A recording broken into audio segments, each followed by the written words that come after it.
daily soccer podcast with the Global Sports Podcast Network.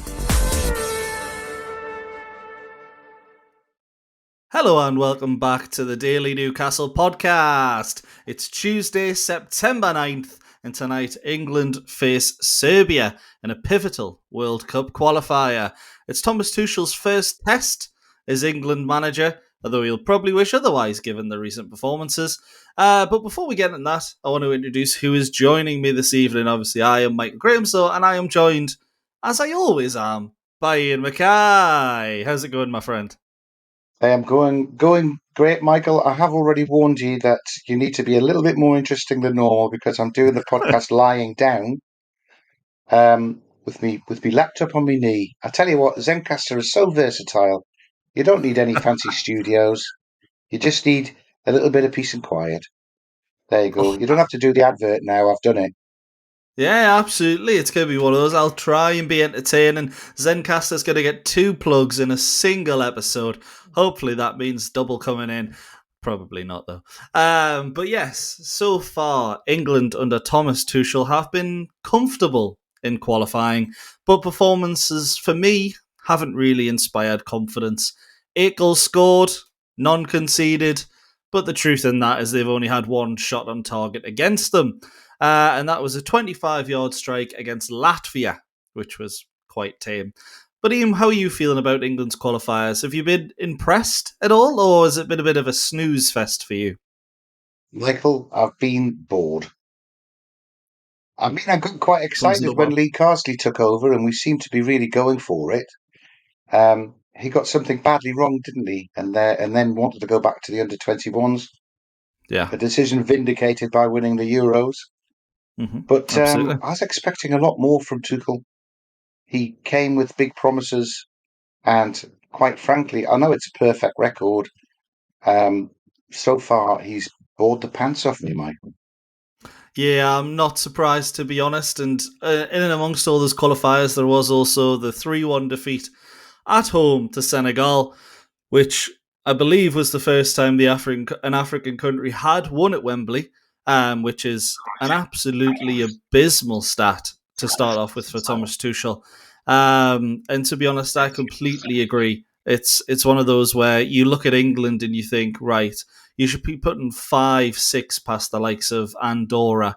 If you don't do it in the first game, you've got a second chance at doing it. But England, 8 goals in 5 games, should I say. Oh no, that'll be the 4 games, sorry. 8 goals in 4 games against utter dross. So yeah, that's not confident at all. It's almost Steve McLaren-esque. And funny I mention that because I've seen people online saying that if England lose tonight against Serbia, that they might struggle to qualify. Is that something you're particularly worried about, Iain? Because Serbia are a good side. Serbia are a good side. But with that, is that one of the games we've already won at Wembley? I can't remember, you see. I'm so disengaged by this England side, which is the reverse of what it was like last year. I can't even remember who we played. I know we played Andorra twice. Yeah, we must have played Latvia because you mentioned them. Albania, right. So I think this is the toughest game that they 100%. Face on paper away in Serbia. And do you think we won't qualify? Well, I don't think that would be the case because we've got Serbia at home at some point. And nothing else to hurt us, really. I mean, Albania, maybe. Albania away the final game. I'm not worried about us not qualifying. There's going to be a playoff anyway, even if we don't finish top of the group. So, yeah. But I mean, no, we'll qualify all right. I think we'll grind out the results that we need to grind out. But I'm hoping that this game tonight is worth watching. Decent opposition might just galvanise the cutting edge of the England team to actually know they have to play half well to get through it. Yeah, 100%. I think when you look at it, Serbia have already drawn in Albania, so they'll feel like realistically they need to get something against England on home turf. That draw against Albania, 0-0. Serbia are in a bit of a similar position to England. 4 goals scored, none conceded. So someone's hopefully will go. It doesn't have to. But some also might remember that England and Serbia faced off in the opener of the 2024 European Championships, and that was arguably one of the worst games I've ever seen. Bellingham scored the header in the first, I think it was 10 minutes, and then the tournament basically went to sleep. Was woken up by other teams, but England and Serbia weren't quite there. But we do see that backline for England. It is likely to be, I would say, Mark Gay and Dan Burn at the back again, simply because that's the centre back partnership that Tuchel seems to like. Konsa might be in there as well, but it'll definitely be 2 of those 3. But when you look at Serbia's attacking options, Vlahovic, Mitrovic, just 2. Could it really be a case of Serbia potentially getting the win? Because, as I said, they're a very strong side up front. And if England play like they did against Senegal, we could be in real trouble. This might end up proving a blessing, though, Michael. There should be no room for any complacency because Tuchel will just have to play the video of that game back. But the thought of Dan Burn marking Mitro is mouthwatering. I imagine they'll both be wincing as they get into their hot baths afterwards. 100%. It's going to be a real physical battle, which is realistically what you love to see. And then at the back as well, we'll have Harry Kane against Nottingham Forest's Nikola Milenkovic. Another one of those sort of matchups that makes you think, right, there's going to be something good going on here. But Serbia on paper, they've got a number of Premier League stars. But one thing I'm sort of looking for is a prediction from you. What do you think the score will be, and do you think we will finally see goals from England? No. It wouldn't be. I wouldn't be surprised if it was another goalless draw. Yeah, I I think hate it'll to be agree, that, but yeah. or we will score, and it'll be a horrible game. They always are, these things. Yeah, particularly in I know Belgrade, I'm to not be fair. selling it. I'm previewing it to get everyone to watch, but I just think they might cancel each other out. I think Yeah, I think it'll be a gritty, physical game. If you get a card-happy referee who ends up sending a couple of players off and open the pitch up, then we might get some goals in the last half an hour. But you see, I know we're going to talk about this later on. For me, all of England's ace cards aren't playing. We've got some horrible injuries at the minute. The sort of players that you turn to for opening a tough defence. We haven't got a lot of them in the squad. yeah, Um, 100%. so I think that's partly what's blunting our attack. Yeah, 100%. The last game, Bellingham didn't play at all. Phil Foden isn't in the squad. Jarrod Bowen didn't play. Bukayo Saka, Cole Palmer, even Conor Gallagher to an extent. And that's also, I forgot about Trent Alexander-Arnold. So just there, a number of players that could break down a defence. But from the Newcastle side, Dan Burn has been one of the players that's got the most amount of minutes under Thomas Tuchel. But 2 players that have actually struggled for minutes has been Anthony Gordon and Tino Livramento. Do you see particularly Tino getting more minutes before the start of the World Cup? Because Tino's been fantastic at the start of this year, and while Gordon hasn't been great, he is one of England's best wingers. I would love to see it, but I can't see it. I think Tino is excellent, and that's why he's there as Reece James's understudy. But Tuchel had Reece James play for him 85 times when he was manager at Chelsea. Chelsea, yeah, So he knows what to trusts him. He expect. was his captain at Chelsea, wasn't it? So I Yeah, think Reece James has got the number 2 slot. Um, and Tino will come on for the last 20, 25 minutes, and there'll be no drop off in performance, which is probably what he wants. 100%. Reece James a bit hampered throughout his career by injuries, of course. So if one of those flares up, we might see some starts for Tino, and he can make that number 2 shirt his own. But I think at the minute, while Tuchel's manager, Reece James is first choice and will stay first choice. He's got years of trust built up with him. Yeah, 100%. And even though that is probably the more boring decision, well, boring England is something we're starting to hear a lot more. But that leads me to my final question of part one. And if it meant finally winning a tournament for England, first time since 1966, Bobby Moore and that, would you take watching the unentertainers under Thomas Tuchel for the next 4 years, well, let's say 5 years, if it meant England won the next, well, let's say England won a tournament? Well, that's a very hypothetical question, Michael, because That's why with I'm the here. personnel that they have, I don't think that they can continue to be as blunt.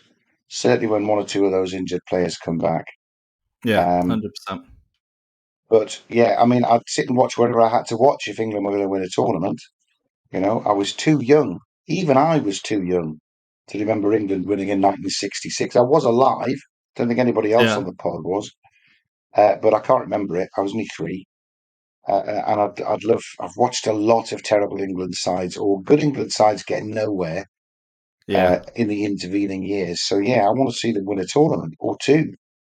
Yeah, 100%. And that, I think that's the more frustrating thing than anything else, particularly under Southgate in recent years. We've had such a good 11, and some of the players that have come off the bench and in finals, Cole Palmer, Ollie Watkins, etc. You're looking at and going, these are great players, but they've just not managed to get over the line. And well, everyone remembers the 2000s where that England team that should have won it all never got close. But I do agree. I think if it meant watching terrible football for a full tournament, I'd happily take it to see we win it. We nearly did last time out, to be fair, if it wasn't for Spain's wonder squad. But yeah, that's pretty much all from the first part. Let us know your thoughts. Would you take boring football for the next 5 years if it meant England finally winning a major tournament? Think about it. Well, we'll give you Bioniq. Your body is unique. And Global Sports Podcast Network has partnered with Bioniq, the world's most personalised supplements. Bioniq provide 100% tailor-made supplements designed to deliver precisely what your body needs at exactly the right levels to optimise your health. No guessing. So click the link in the show notes. Use the code GSPN2025 for 40% off your first month's subscription. Bioniq. Don't settle for off-the-shelf solutions made for just anybody. Get what's right for you right now. I do have to say, Thomas Tuchel has took a bit of a battering in that first part, but he will come out of this podcast with a little bit of credit, however. He has given a number of players, who I think will be England's next generation, call-ups, including former Newcastle United midfielder Elliott Anderson. Now, Ian, how do you feel about the Geordie Maradona getting his first call-up for England? I was delighted to see it. I think he's got his chance because of the injuries. But I think also there are other players who've got into Tuchel's squad ahead of him who I wouldn't put ahead of him. I'm a big fan, unlike Kevin, who thinks he's a good player but overrated, always been overrated by the Newcastle lads. That's because he's excellent. He's still such a young fella, and he is very, very good. And we could see the development that got crammed into him in his just one season at Nottingham Forest, so that he's an international now. I'm only hoping that it's not the sort of move that Lewis Miley needs to make to be able to get into the England side. We've got to use our young kids, and I think if we had Anderson, unlike Kev, I think he would have come into the team instead of Joelinton when Joelinton was injured, and Joelinton would have to work really, really hard to have dislodged him. Yeah, it's always a possibility. I think one of the things that Newcastle need basically is players that can come in for the likes of Joelinton when they get injured and hit the ground running straight away. I don't think Elliott Anderson is that kind of player. I think he's a lot like, and this is going to sound worse than I intend it to, I think he's a lot like a Sean Longstaff, where he needs a run of games, 5 to 10, before you see the best of him, because he's not going to come in on a substitute appearance and set the ground alight. But then when you saw him getting 4 or 5 games in pre-season, you were sitting there at some points and going, wow, this kid's incredible. And then he was benched for the first 5 games of the season and you saw none of it. But then at Forest, we have seen a brilliant player come out. And I do agree. I think he's an excellent player. I don't think he would have made the cut at Newcastle, but I think that might have been something that was our fault rather than his. Because I think when Joe Linton comes back in, and he goes straight into the team most of the time, even if someone like Elliott Anderson does really well. Eddie Howe has his favourites. Sometimes it works brilliantly. Sometimes it's a fault. He's won us a trophy. I ain't going to say anything negative about that. But I 100% agree. Anderson has all the potential to be one of the greats. And I think he'll be one of the best players to come from our academy, maybe in the next 10 years. Certainly not a lot of good talent by the looks of things in there at the moment. The under-21s having a bit of a stinker at the start of the season. But there is talent in there. Hopefully they can unlock it and, get back to winning ways. But yeah, back on Elliott Anderson. Hindsight is a beautiful thing. But again, 35 million. At the time, that felt like a good bid. Do you think we were wrong to accept that 35 million? Or is it just a stinger because of who came the other way? Michael, let's be honest. If it was 35 million, then it was a good deal and it helped. But let's be honest, we paid them 20 million for Vlachodimos. Yeah. Odysseus, who I don't think Eddie Howe trusts him even to carry a cup of tea from the table, let alone play him in goal anywhere. So in reality, net effect on PSR, we got 15 million in for Anderson, and I think we gave him away.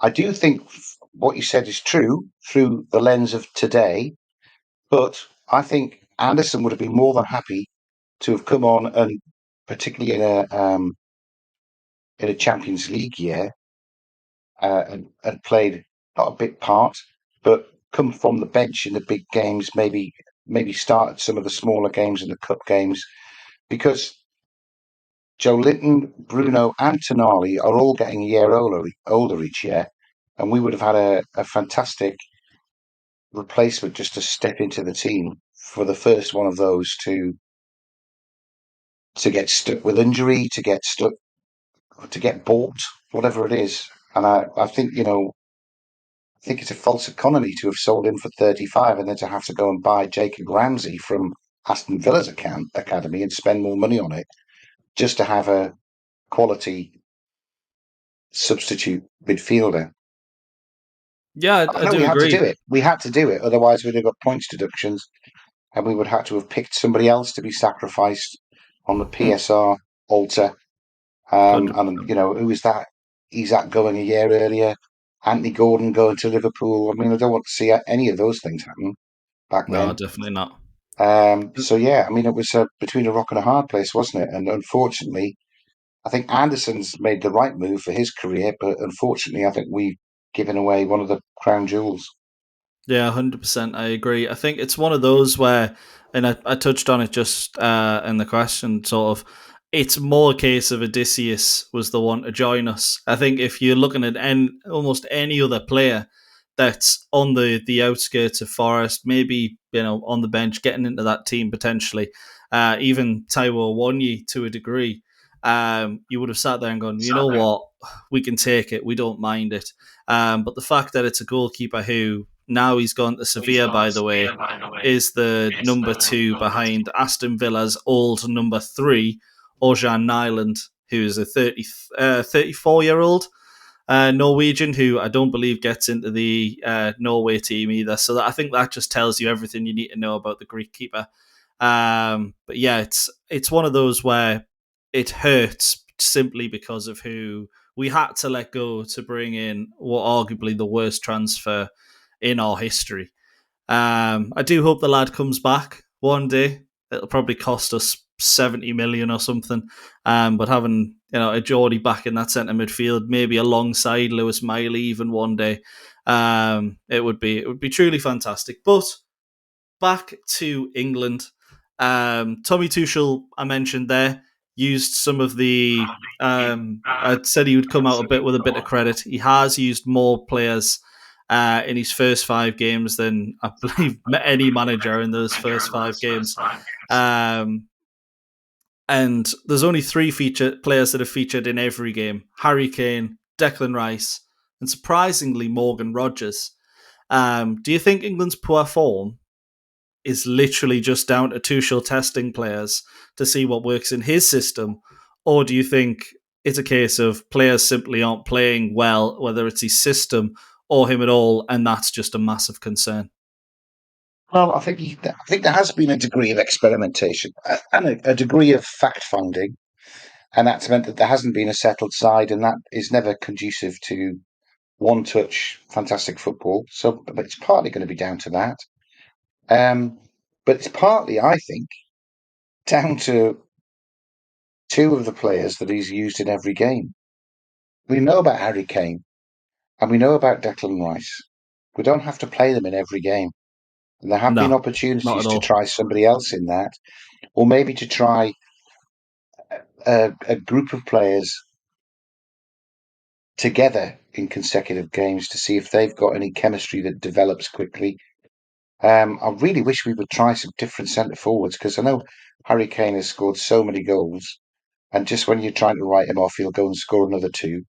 But he's going to need to be replaced sometime, and we've got so few centre forwards who have any experience to be able to do that.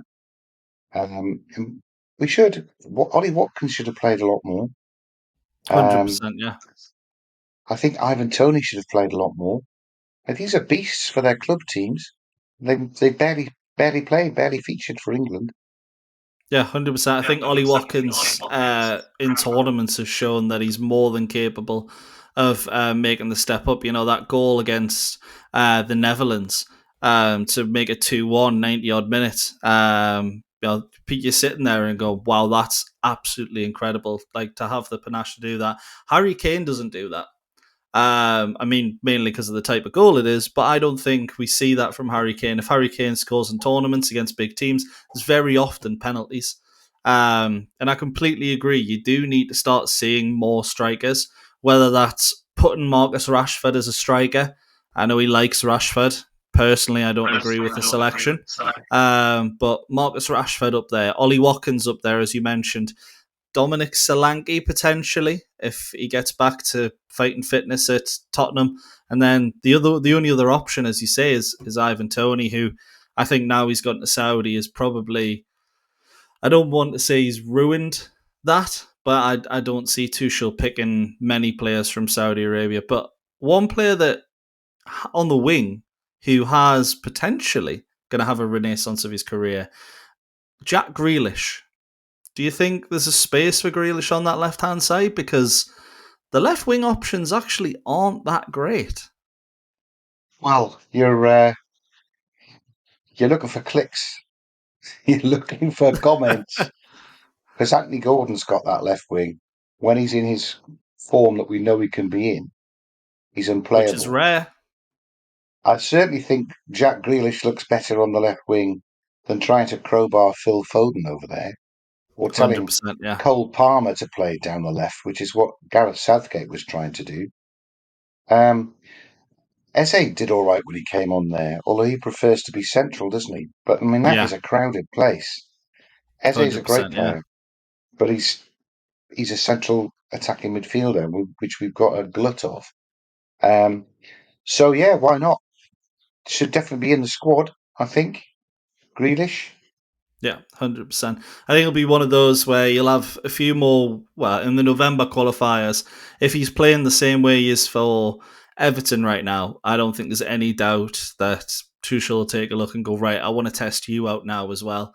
But it's worth noting, in those 30 players that I mentioned who have played minutes under Tuchel, it doesn't include Ollie Watkins, Jed Spence, John Stones, Adam Wharton, Ruben Loftus-Cheek, Jack Grealish, or Lewis Hall, all of whom could be in for call-up. Some of them are already in the squad. Adam Wharton was supposed to be before picking up an injury. Stones is back in. Spence is in at the moment. Loftus-Cheek was the emergency call-up. So we could well have 37, 38 players tested by Tuchel before we go into the World Cup. And that makes, for actually picking the squad, a lot more interesting. But in part 3, I'm going to ask you what England's best 11 actually looks like. You mentioned injured before. There are quite a lot that are injured. But for now, I'm going to go into the Zencastr advert, even though we gave them one right at the start. Here at the Global Sports Podcast Network, we spent a lot of time selecting our delivery platform. And Zencastr came out the clear winner with 4K video recording from your phone and AI editing that automatically removes all those ums and ahs. It is super easy to start a podcast that sounds great and is delivered efficiently. If you're ready to tell your story, check out the link in the show description to learn more about Zencastr. It's really weird doing the advert and then coming back to talking because it just sounds a lot of me talking. But best 11 for England, Ian. Start off, goalkeeper. Is it Pickford? I think it is Pickford. I'm hoping Ramsdale gives him a run for his money, but he'd have to knock Pope out of the first choice for Newcastle. Potentially Ramsdale could. When you think back to him when he was making everybody wondering why Arteta had brought Raya in on loan at Arsenal, because he played really well in that with that competition in that season. At the minute, Pickford's head and shoulders. Certainly not Trafford, is it? Or No, Henderson, he's been really poor. or Pope. Yes, it's certainly not Nick Pope, unfortunately. But I do agree, if anyone is going to take Pickford's place in the next 2-3 years, it probably does look more like being Aaron Ramsdale than anybody else. It would have been James Trafford, but Gianluigi Donnarumma is 100% going to start for City going forward. So Trafford's kind of just stuck on the bench. Yeah. Less about that because I just sound bitter. But right back, do you have someone in mind, or would you like me to throw some options at you? I think right back's difficult, isn't it? I would love to see Tino get it. I think Reece James has got it, and that Tuchel trusts him. But then you've got to factor Trent in as well. Trent is a world-class player. He's at Real Madrid. I think if you're trying to pick the best team at the moment, it would be Trent at right back. Yeah, I 100% agree. I don't think there's any fullbacks in the world who have the passing range of Trent Alexander-Arnold. And when you look at the games we've played so far under Thomas Tuchel, the passing to get in behind just hasn't really been there. I mean, you've got Harry Kane trying to run in behind. He isn't exactly the quickest, but it's one of those where it's been a real lack of quality on the ball for me, and Trent would 100% have fixed that. But hopefully he doesn't try and shoehorn him in at centre midfield like we did in the last tournament.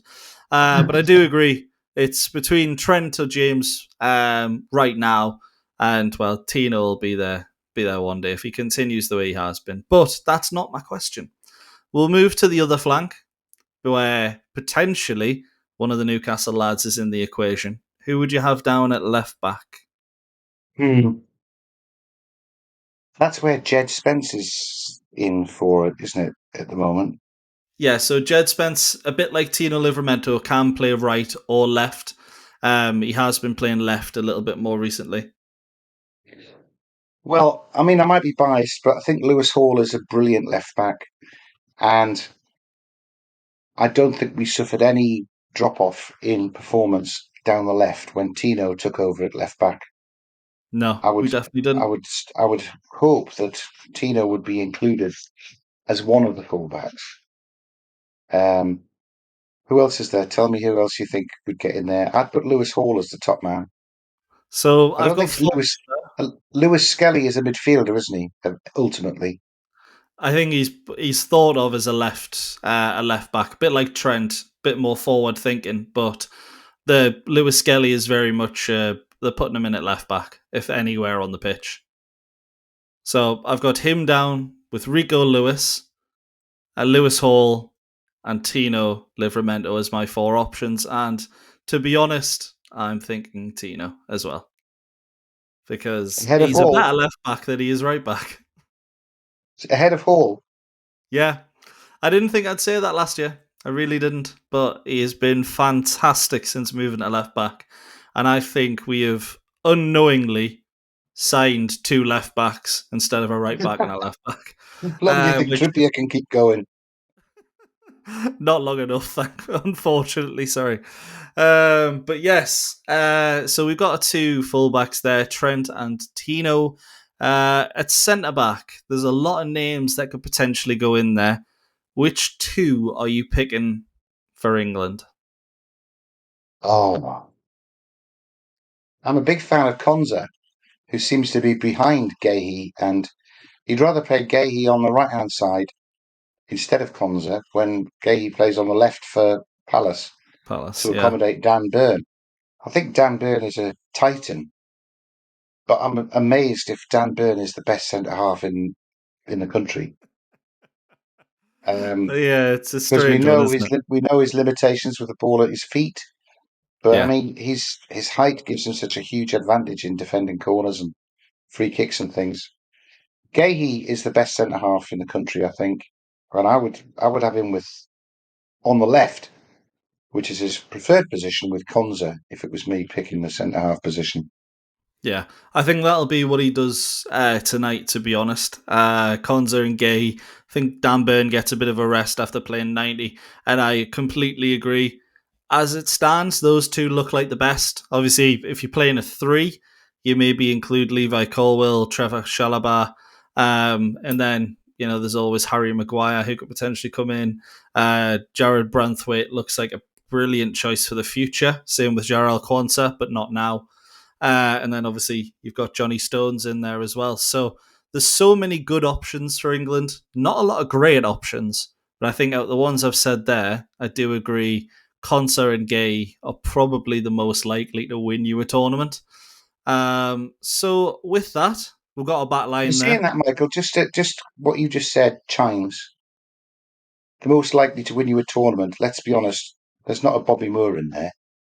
There's not a John Terry. There's not a Rio Ferdinand. There's not even a Sol Campbell. So I think we've got a lot of decent centre halves, but we don't have any world class centre halves. No, as it stands, Branthwaite might become one. Quansah might become one. Yeah, John Stones back in the day probably would have been, but I think he's lost a touch of pace, and let's be honest, he doesn't even get a game for City now, and when he does, it's in the Rodri position, if anything. So I could have potentially included him as the central midfielders, but onto the central midfielders. Which 2 would you pick as England's best? Now, I'll keep this separate from the number 10. So it's Tuchel's 4-2-3-1. So these would be the 2 that are sitting a bit deeper. The double pivot. Yes. Who would you play there as England's best? Well, I'm kind of with Kev when he says about Declan Rice driving 40 yards up the pitch, putting his foot on it, turning it around, and knocking the ball back to the halfway line to one of the centre halves. Yes, look up, do a defence splitting pass, knock it out forward to the winger, do something other than concede all the ground that your running has won. Yeah. But then I don't know who else you can bring in at that level. I loved Kobe Mainoo back in the World Cup, but that's not his position. He's a better number 10. He's not back there. And I would have thought that we could find 2 and play them in their natural position. Conor Gallagher doesn't let us down, but definitely not. There's not any class there, I don't think. If you know what I mean, he's a workman. Yeah, he's a bit of a Joe Linton. That England team had Nobby Stiles in that workman position, so maybe you need somebody like that. Yeah, Can't all be Jude Bellingham. I think Bellingham's wasted when he plays back there, although he drives forward and goes forward really well. But I prefer to see him further up the pitch. It's a tough one, isn't it? 100%, because when you think that number 10, there's a number of good players who you want starting for England, and there's at least one of them that would start in that number 10, maybe instead of Bellingham. There's a potential, and I'll speak about this at the end, that you could fit multiple players in and take out one Harry Kane. But I'll get to that potentially a little bit just later. On that, though, if you're playing Andorra, you don't need a double pivot. You can have one pivot and play 2 number 10s. Yeah, 100%. And that gives you a cutting edge. And I know that just leaves you with 5 at the back to cover the Andorran forward line. But come on, we should be coping with that. Considering we've played them twice and they haven't had a shot on target against us, I 100% agree, to be honest. But yeah, for me, it's Bellingham and Rice. That would work much further up the food chain as well, though, Michael. That's what I mean. We don't need a double pivot against 2 of the 3 sides that we play in the qualifying tech group in the World Cup, for example. 100%. Maybe that's my gung-ho attitude that would get us knocked out in the group stages. I don't know. There's an argument that you just have to be pragmatic and make sure you get those results rather than worrying about what the performance is like. But I want everything. I want us to win and I want us to look good doing it. Yeah, 100%. And that's something that's been lacking recently. I do agree, Rice, and I would have Bellingham in there just simply because of the lack of options. I know people will say Gallagher, Jones, Gibbs, White, Anderson. I don't think any of those get in a best. I think the only one that could potentially rival is Adam Wharton, who I think is an absolutely fantastic player, but needs a bit more game time under his belt. He's injured so frequently for Palace, but he is such a good player. And I do think it'll be him and Rice in there for at least a couple of years after the World Cup, because they're that good. But yeah, that would mean, obviously, if you do play Wharton and Rice, that does mean Bellingham is moved a bit further forward. So we'll go straight into that. The number 10. Who would you play in the number 10 if you're looking to create England's best 11? Bellingham. Bellingham straight away. Okay. What about Cole Palmer? What about Phil Foden? Fantastic to step in when Bellingham's injured or suspended. Can I be so? I mean, that's how good a player he is, though. He is fantastic. He's a generational talent among generational talents. I think that's why Real Madrid went and paid the fortune that they did straight away. I know he's got a shoulder injury. Hopefully, that will be fully recovered before the business end of this competition. I think he's brilliant. I just think he's a class apart. I completely agree. And what I would say with that is, do you think potentially England could replicate what Real Madrid did in Bellingham's first season and play Jude Bellingham in the false 9 with maybe an attacking midfielder like a Cole Palmer behind him? So that would mean Harry Kane is out of the equation, who gets you all of your goals. I'm aware no one likes him anymore and sees him as a bit of a liability up front, but he's the one that gets all the goals. Could you rely on Jude Bellingham and Cole Palmer to contribute enough to stop that? Or do you think it's one of those where Real Madrid can pull it off, England probably can't? No, I think it would be worth trying, but I don't think Tuchel will leave Harry Kane out. Tuchel knows Harry Kane from Bayern as well, doesn't he? I don't think Tuchel was there when Kane was there. I don't think they overlapped. His first season was the first season Harry Kane won. Sorry, the first season Bayern Munich didn't win a trophy, and it was Harry Kane's first season at Bayern. So the two have worked together, but he scored a lot of goals, didn't he? He scored a lot of goals that season. That's why Tuchel will keep him in. Yeah, it's a very interesting one because 44 goals 2 seasons ago under Tuchel, 41 goals last season, and then 6 and 4 already this year. And then obviously for England, he's got 7. I think he's got 7 goals last year, and then 4 this year. So 11 goals in 19 games for England. You can't keep him out. You can't keep him out. You can't. No. But if he'd stayed at Tottenham and done that, if he'd stayed at Tottenham and done anywhere near that, he would have overtaken Alan Shearer's record. 100%. So thank you, Harry Kane, for going to Germany. Chasing trophies. Although Spurs obviously just won a trophy, so who knows? But that leaves our 2 wingers. Who are you going for on the wings? Saka on the right, Another generational talent. I'd agree. He could have been a gynecologist with that right and left foot. That's how good he is. And I'm going to stick up for Gordon and hope he rediscovers his form from 2 seasons ago. Yeah, Gordon should be down the left. Yeah, it's a good shout. He's the most natural to take the left fullback winger on and cut inside and do all those things. Yeah, definitely. He is the most natural left winger, and I think that left wing position is going to be the one which is arguably the hardest to pull down and make your own, because Rashford has played more than Gordon in that left wing under Tuchel. Grealish is in form. Eberechi Eze is coming in. Morgan Rogers has played every game, albeit most off the bench. And then you're looking at potentially Cole Palmer and Phil Foden going over there simply to fit them into the team, which we've seen in the past. And hopefully that doesn't happen. But that wraps up our England special. Not a lot to talk about Serbia, but I'll be honest with you, I'm an England fan. I ain't a Serbia fan, and I'm not all concerned about what they're going to do, even if they do beat us in Belgrade. So it's been a massive night for Tuchel. It'll be a massive night for Tuchel and the Three Lions. Perhaps a key turning point in England's campaign, and maybe just the night that Thomas Tuchel needs to get England going. Or they could lose and it'll be another Steve McLaren. If this is the sort of dodgy-looking game, like when England went to play in Croatia, and Walcott got his hat-trick and won 4-1, and we could do something like that at Serbia, everything's rosy again for us winning the World Cup. If we lose, if we do with Germany and lose 2-0 like they did in Slovakia, but we do it in Slovenia, then, there'd be a lot of talk about whether Tuchel's the right man to take us even to this World Cup.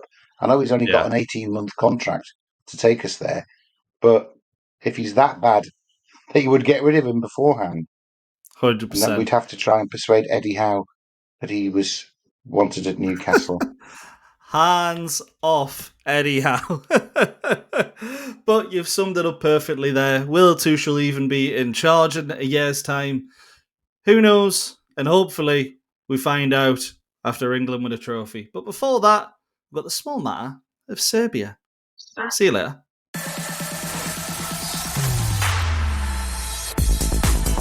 Your daily soccer podcast with the Global Sports Podcast Network.